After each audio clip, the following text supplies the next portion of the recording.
Most people think that life is shaped by the big moments, the job you take, the city you move to, the person you marry, but here's the truth, okay? Your life is built on the tiny, almost invisible decisions you make every single day. And today, that's exactly what we're talking about. Welcome to Alux, the place where future billionaires come to get inspired. Number 1. Reaching out to an acquaintance who's also an expert. Look, okay, the person you spoke to for a second in college who's now a doctor could be the person who saves your life, but you have to reach out, and you can't be shy about it. Sometimes the biggest shifts in life come from reaching out to the right person at the right time. When you reach out to an expert, you're not just getting answers, you're leveraging their experience and gaining insights you wouldn't have found on your own. It could be an old colleague who moved into a career you admire, or a friend of a friend who's thriving in a field you want to enter.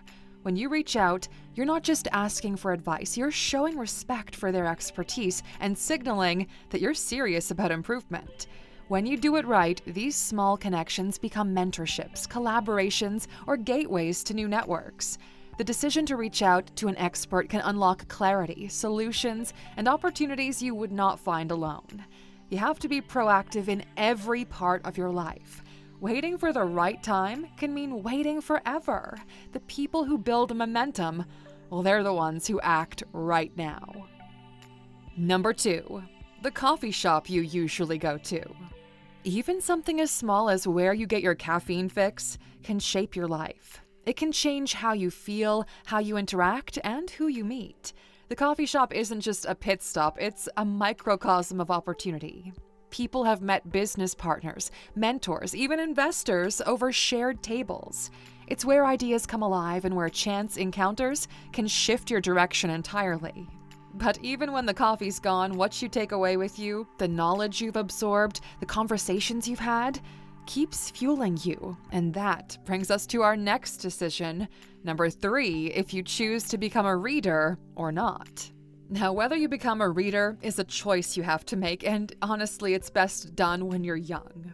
For some people, it comes easily. For others, the first few books are a struggle. But look, okay, read what you like until you like to read. But if you can commit to reading for just a few months, your mind will get used to turning words into stories. And with that, you can live different lives, understand stories from many sides, and basically use it as a trial run for things you want to do in life.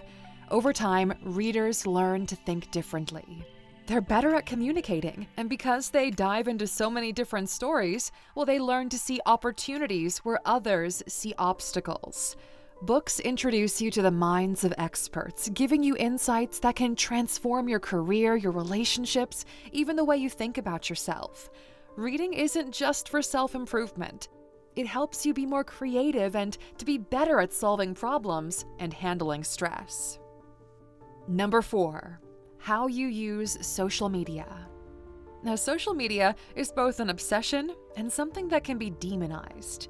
But it doesn't have to be that way. You shouldn't see it as something that's either good or bad. You should see it as a tool, something that exposes you to the way other people think and behave. By now, you should know that social media is a highlight reel of people's lives, and comparing your own life to that is, frankly, childish and immature. You're the one who determines how you use social media and whether it's something that drains your potential or amplifies it. It can build your network, or it can lead you to wasting hours of your day. Creators use social media to share ideas, build a brand, and connect with like-minded people. They don't just participate in the noise, they stand out. How you use social media is a sign of your priorities. It's up to you to decide if you let it rob you of your time and focus, or if you use it to create opportunities and get inspiration. Number 5. Where you sit in class. Where you choose to sit in class might seem kinda small, but it builds a foundation of how focused, noticed, and connected you'll be. Sit at the back and you'll blend into the shadows, getting distracted by people who also don't want to stand out. The opportunities are all at the front, though. When you sit there, you put yourself in the thick of things. You position yourself to take in the information that will help you. You get noticed more, and your questions get heard and answered. Your presence matters more when you sit at the front. At fashion shows, the front row is just as important as the runway. It's where all the most important and powerful people sit. That's where the connections start. Your choice doesn't just affect your grades, it also affects your confidence, your reputation, and your attention span.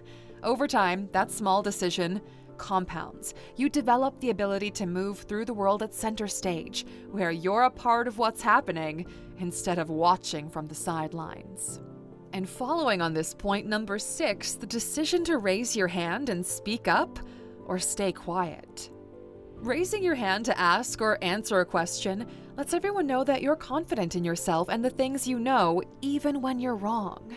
Because what you're actually doing is making a declaration. You're saying, I'm here, I'm thinking, and I'm involved. And in the wider world, these qualities lead to progress and success.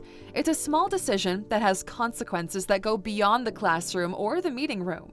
It allows you to build personality that naturally pushes you out of your comfort zone, one that is resilient because you've developed immunity against rejection. Showing initiative and courage are stronger qualities for success than being right. That is how you're going to get opportunities that other people often miss or are afraid to take. Number 7, what you do in the year after school.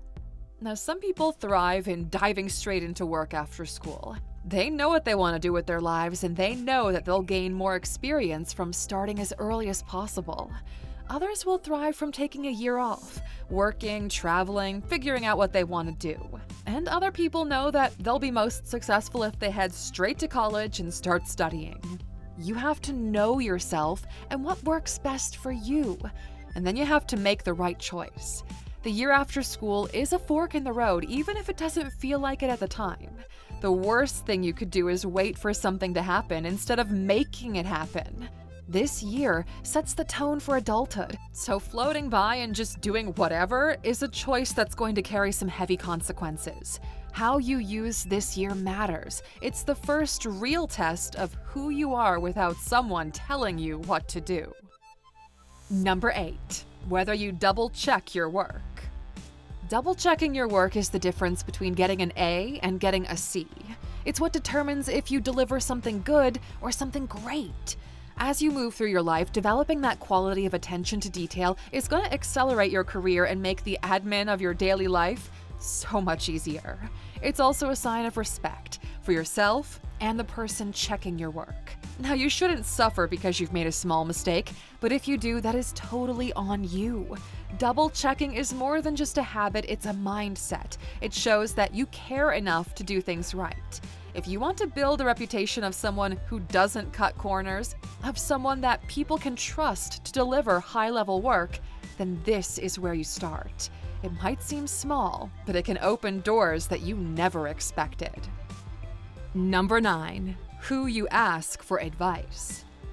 Asking for advice from everyone in your life will only lead to dead ends, okay? Some people are only good at giving advice for certain things, and you should know who you can turn to depending on the answers you need.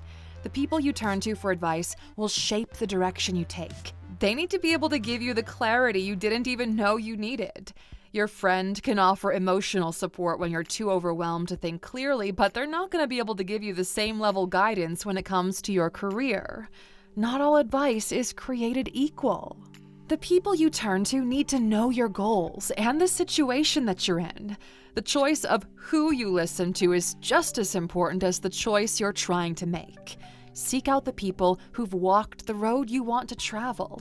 They're the ones who can help you with the shortcuts and make sure that you avoid the mistakes they've already made.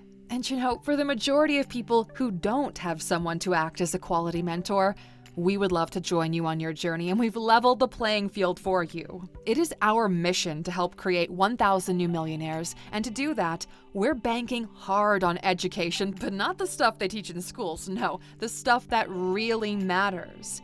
Like learning how to learn, understanding how to map out and execute specific goals, and even how to redefine your life and career as a freelancer. And this Black Friday, we're offering our biggest, most life-changing bundle ever. For $9.99, you'll get access to all 6 of our premium e-learning courses from Alux.org, plus a lifetime membership to the Alux app. There's nothing like it out there, with daily coaching sessions plus dozens of curated collections from industry experts teaching you, on camera, the ins and outs of what got them to their level of success.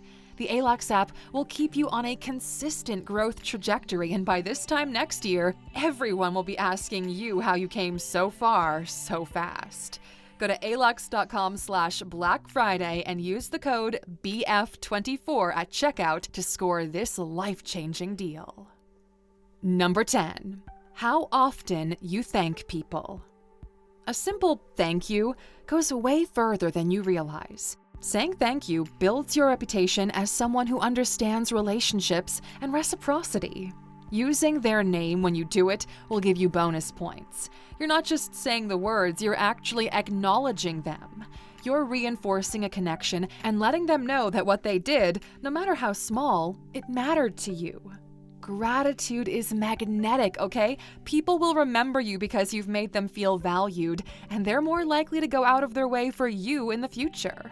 Nobody wants to help those who take them for granted and don't even acknowledge what they did.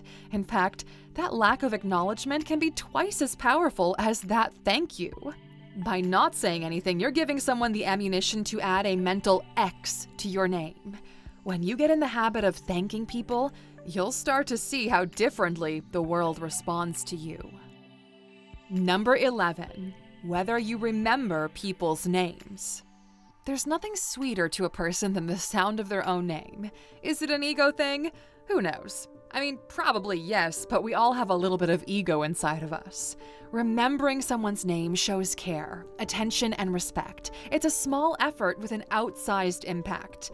When people hear their name, especially if it's coming from someone they just met, they feel like they've made an impact.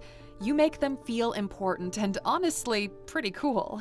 And if you're able to make someone feel that way, they're gonna think you're like that too. Because how you make someone feel is how they will feel about you. The worst thing you could do is to keep forgetting someone's name. You get a pass for the first or second time, but the third time, it seems pretty rude and insulting.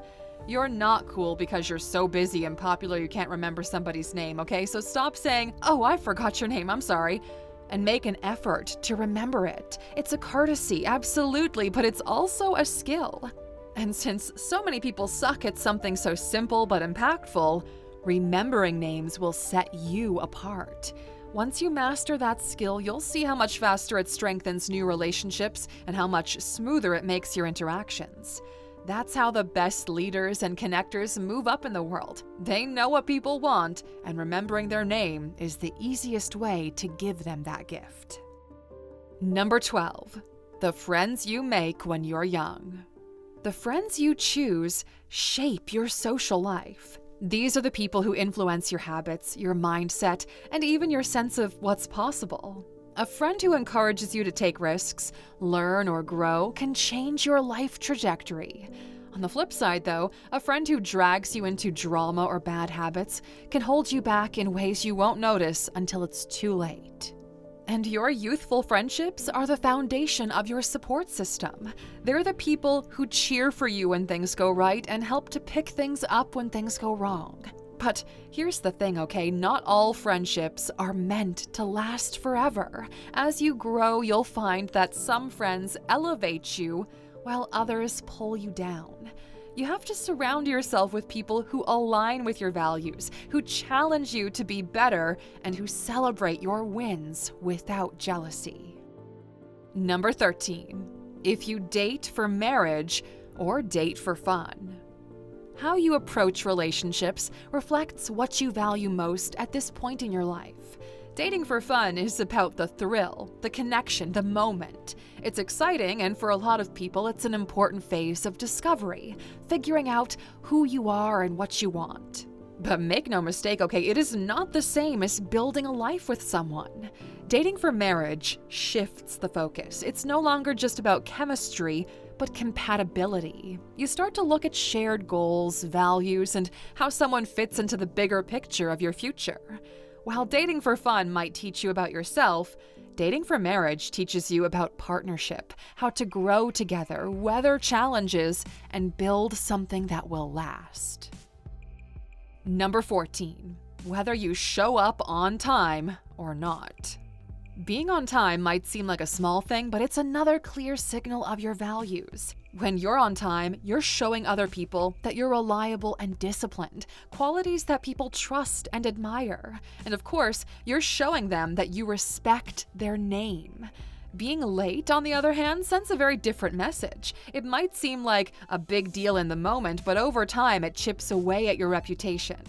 People will begin to question your commitment and whether they can depend on you. A small habit like this has the power to reinforce your integrity and sets the tone for every future interaction. And number 15, how you treat your body in your 20s. In your 20s, you feel invincible, right? Late nights, fast food, skipped workouts, it seems like your body can just take anything and bounce back looking for more. And you know what? That's kinda true at this stage. The thing is, though, the habits you build at this point in your life lay the foundation for the next few decades. You have fun, but if it's all fun and no balance, then you're gonna keep falling down that spiral until you hit your own rock bottom. Your body is a long-term investment, and every choice you make is going to impact the future of that investment. It's your choice to nurture and maintain your body, health, and energy levels. But only if you want to. Nobody can force you to do it. But if you don't, trust, it'll make your life a lot harder further on down the line.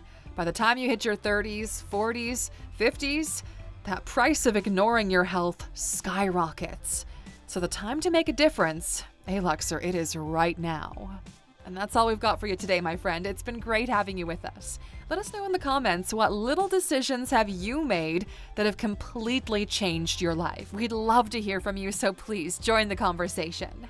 We'll see you back here next time, Aluxer. Until then, take care.